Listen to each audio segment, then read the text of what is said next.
Hey guys, it's me, Chelsea from The Financial Diet. And this week's video is brought to you by ourselves. I wanted to talk to you guys really quickly instead of a normal ad about the very exciting thing that we're launching here at TFD, which is our all new Patreon. So we are expanding our membership, the Society at TFD, over to Patreon. If you're already a member on YouTube, you don't need to move over. It's not going anywhere. We're just expanding to Patreon with a few additional perks. We have 2 tiers where you can contribute at a $7 or $12 level. You'll get ad-free bonus content, office hours with me, access to our book club, our community on Discord where you can chat about money and other things, plus everything you see listed here. It's important for us as a company to be a self-sustaining machine so that we can continue to cover the topics that are important to us and speak candidly about the things that matter, and supporting us on Patreon is one way to help us do that. You're not just supporting us, you're also getting tons of awesome perks as well. So click the link in our description to join us on Patreon. And today we are talking about the almond mother, la maman almond, la madre almendra, la mamma mandorla. We're talking about almond moms, and I do want to give a huge disclaimer up front that we will be talking about, among other things, disordered eating. So if that is not a subject that you are cool to just listen to on a fine Tuesday afternoon, I will not be offended if you turn this off. Actually, just mute it and let it run so I still get the ad dollars, please. No, I'm just kidding, you can turn it off.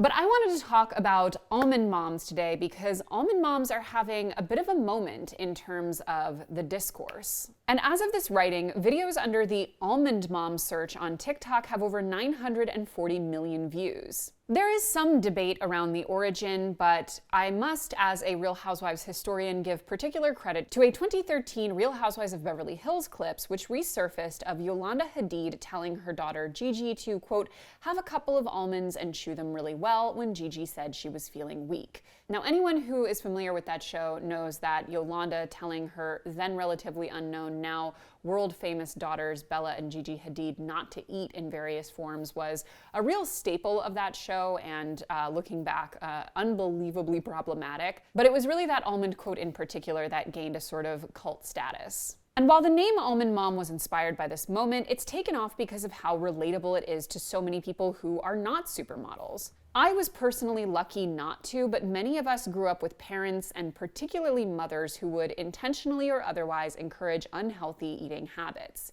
Many creators and individuals who have identified with having had an almond mom identify all types of different behaviors and restrictions, but many of them will highlight very similar and repeated patterns. Things like having a mother who encouraged you to wait 15 minutes after you noticed hunger to see if you were still hungry, or made comments about how she could never eat that much when someone was having a normal-sized meal, or kept ingredients in her home rather than actual snacks, or who wouldn't let them eat anything processed or keep things like sugar in the home, made comments on other people's bodies behind their backs, particularly other women, said to just drink water if you were hungry if it wasn't mealtime, made healthy swaps for innocuous foods, looking at you zoodles, made comments invalidating hunger, such as you're not hungry, you're just bored, or constantly made comments about her own weight even if she never said anything about others. And of course, she always added a caveat when big meals were served, saying things like, you don't need to eat the whole thing. Now, diet culture has existed for decades, if not longer. Actually, it's much longer. But at least diet culture as the media phenomenon we know it now has existed for decades. And it all essentially boils down to tricking people, often women, that it is worth as much time, money, and pain as possible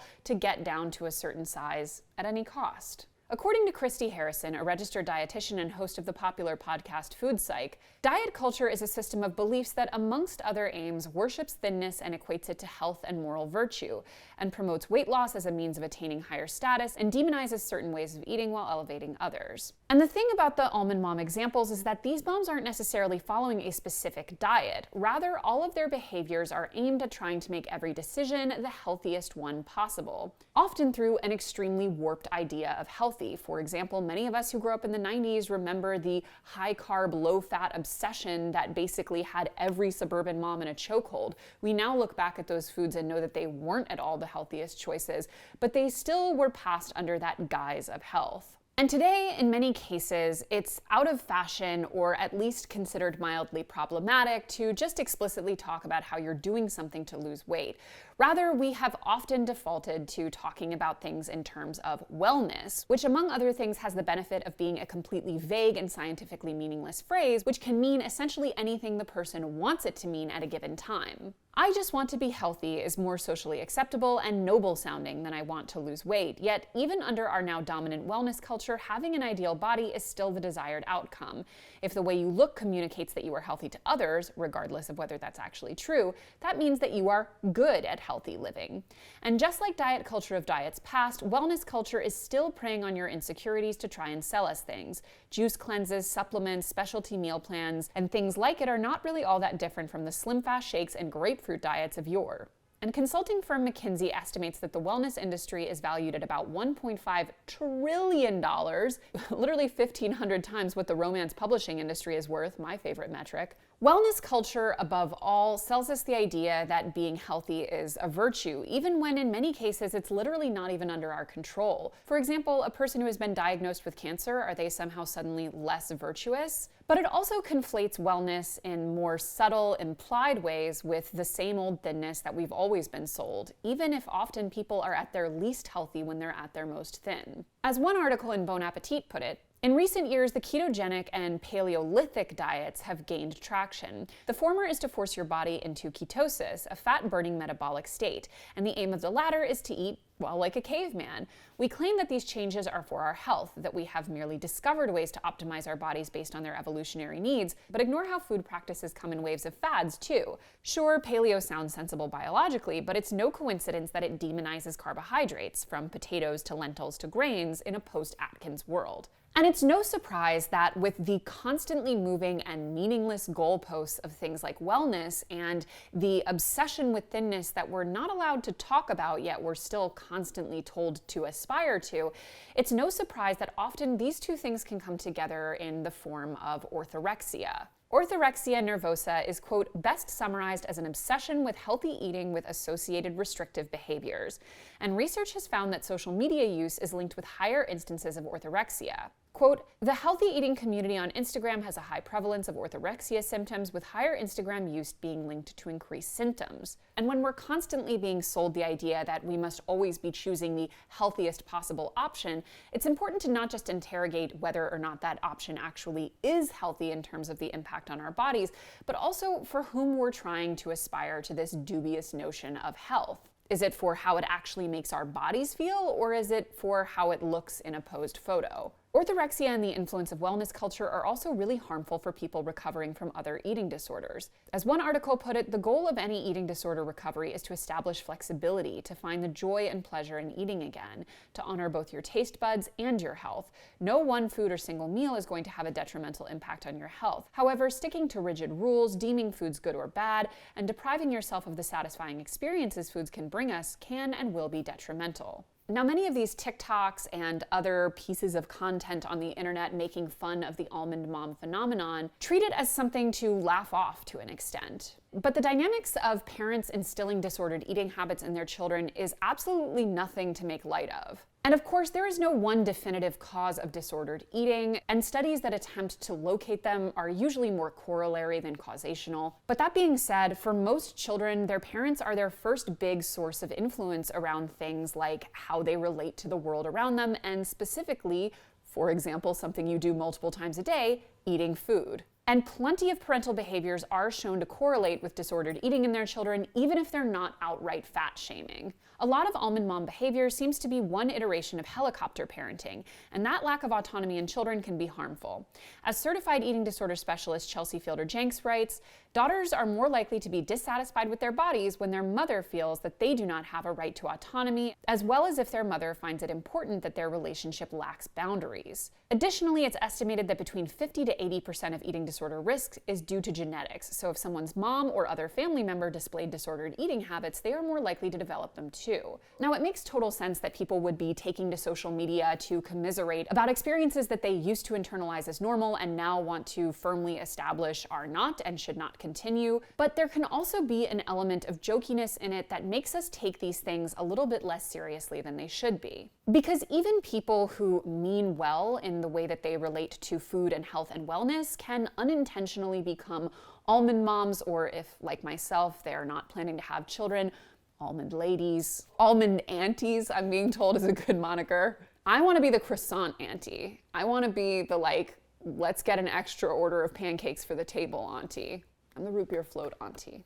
Because while on some level we are identifying and calling out some of these behaviors for what they are in a negative way, there are also still plenty of media figures who are profiting and benefiting from this very same perception of being an almond mom, even if they're not calling it that. Think about women like Gwyneth Paltrow and her bone broth diet, or the moon juice lady and her insane diet of activated almonds and a scoop of mushroom powder. I love the term activated almonds though, because it makes me picture a bunch of almonds in sweatbands lifting weights. So in many ways, we are still casting a lot of these behaviors as aspirational and luxurious, and we can often fold them into the already overwhelming social pressure placed on women to be perfect mothers. According to one Pew study, roughly 8 in 10 adults say women face a lot of pressure to be an involved parent, but a significantly smaller share, only 49%, says the same about men. And post-pandemic, mothers face even more anxiety when it comes to fulfilling their roles. As of late 2022, American moms' rate of anxiety is on par with rates reached early in the pandemic, and over 2/3 say that they are experiencing anxiety, with more than 1/3 reporting current levels as moderate to severe. Mothers are constantly fed other people's judgments and opinions about their own choices on the internet and elsewhere, and this constant reaching toward a nebulous concept of wellness can just be one amongst many ways that we are constantly holding mothers to a standard that is ultimately totally unattainable. It's not just about how their bodies look, it's also about what they're putting into their bodies, and by extension, what they're putting into their children's bodies. Because even if you can somehow unlatch yourself from the never-ending social pressure to look a certain way, and if you can, call me and tell me how, it can be just as easy to fall into this notion that anything that doesn't fall under a certain extremely restrictive diet is essentially akin to poisoning your child. From one opinion in popular mom blog Scary Mommy about food-centric mom shaming, quote, "Some people think dairy is unhealthy, but as we all know, there are people who think soy is unhealthy, or that veganism is inappropriate for small children, or that too little meat isn't good for a growing kid, or that fast food is literal poison, and if it so much as touches your child's lips, they'll turn into a snarling gargoyle. Someone will have an issue with anything that you choose, depending on their personal nutrition philosophy." Compound that with the influence of diet and wellness cultures on people's perceptions of their own bodies, and the general pressure on women to be perfect, especially as mothers, and it's no surprise that becoming an almond mom is an almost default state for a lot of American women. But ultimately, it's very important to remember that while being mindful about nutrition is something that's important for everyone, these hyper-specific and usually hyper-restrictive diets are just another form of diet culture. And as that Scary Mommy writer pointed out, you can literally find a guru on almost every single variation of possible human eating habits who claims that it's the best way, the only way, the healthiest way. And then you can find someone else who has the exact same take about a completely mutually exclusive diet. As I always say, I want to get a raw vegan and a carnivore into a room and let them fight it out. This is Highlander, there can only be one of you can be right. Break out the studies and the knives, I say. At the end of the day though, while again it can be cathartic to talk about these things, it's also important not to unintentionally normalize them through humor. Almond moms may be a sadly near universal experience for many American women, but that doesn't mean that it should be a normal one. And the time has come for this week's Society Questions, which, as a reminder, all of our Society members, and you can become one by hitting the join button or joining us on Patreon, get to ask me questions every month that I answer exclusively here on the Tuesday videos. I answer 2 a week, so let's jump into them. So today's first question says, do you have any thoughts on the effective altruism movement? I honestly don't know enough about it as a philosophy, quote unquote, to give a ton of thoughts on it. In general, I kind of feel the same way about it as I do about a lot of these other sort of ethical frameworks that are developed by people in positions of wealth and power. Just for context, I'm going to read everyone a definition of it so we can all be on the same page. So, according to Wikipedia, effective altruism is a philosophical and social movement that advocates, quote, using evidence and reason to figure out how to benefit others as much as possible and taking actions on that basis. So, this is like pretty famous right now because it was like a huge ethos of Sam Bankman-Fried, who's obviously, the guy who's a big crypto scammer essentially, and it's seen some popularity in like, crypto circles, tech circles, investor circles. So, as I'm saying, like, as I said, like, I'm pretty skeptical in general of these kind of frameworks that try to develop an ethical sort of set of principles that is, kind of formed or popularized or backed by some of the most wealthy and powerful in our society, because I think that often those motivations are fairly compromised, that their perspective is fairly compromised, and even when you talk about things like benefiting the maximal amount of people, well, who's determining those terms? Who determines what it means to benefit or to be benefited? I'm just very skeptical of who gets to decide those frameworks and who gets to decide the goals and the metrics. And I think often when you think about, ethical or political philosophical frameworks that are developed by people in power, often what it serves to do is justify and perpetuate that continued power structure and basically sort of work backwards into a situation where you actually deserve it and are the one who should have all of these things. I think similarly, like libertarianism is often really popular amongst people who are sort of winning at capitalism. And that makes total sense, right? Because they would want to justify and reinforce anything that shakes them out as the winner. The last question of the day is, do you have any tips or resources to recommend when looking to buy life insurance? Just comparing prices. I think when looking to buy something like this, it's important to do research, get several different quotes, compare different options. We have a pretty good episode of Too Good to Be True about the life insurance industry, which I highly recommend listening to. I think, unfortunately, in the life insurance business, as within many financial products and services, there are a lot of opportunities for scams and paying for things you don't necessarily need or that aren't good investments. So making sure to do your research both from the actual sort of policy level when you're looking for the right policy for yourself, but also making sure that you get a baseline understanding of the industry and what to look out for and some red flags. And again, I recommend our episode of Too Good to Be True, which I'll link in the description, to give a nice little primer on some of the stuff to watch out for. As always, guys, thank you for watching, and don't forget to hit the subscribe button and to come back every Monday, Tuesday, and Thursday for new and awesome videos. Goodbye.